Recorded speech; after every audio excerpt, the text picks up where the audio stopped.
This community is in mourning.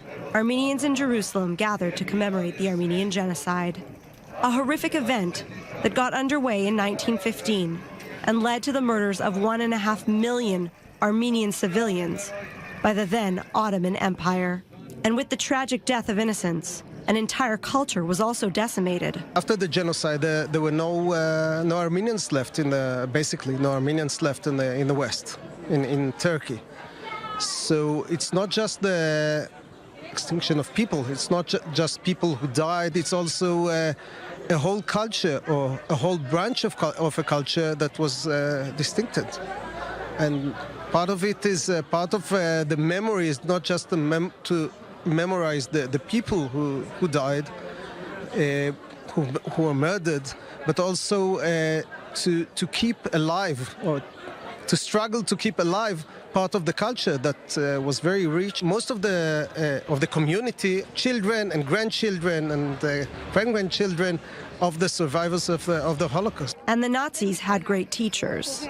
There was a lot of usage of trains, of gas, the involvement of doctors, even German doctors.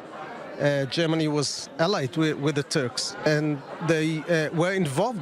They were actively involved. In a way, it was, historically speaking, it was a kind of rehearsal, general rehearsal for the Holocaust.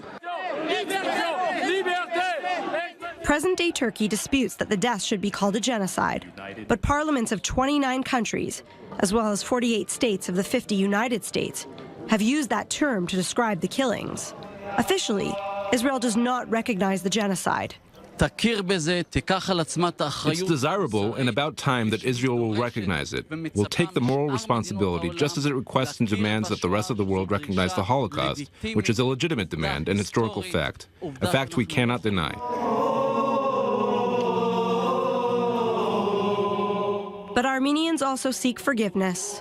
It's important to emphasize that as Christians, we just celebrated Easter, symbolizing Christ's resurrection. My challenge today is to look into the eyes of the Turks and tell them that I forgive them because my sins were forgiven with the blood of Christ.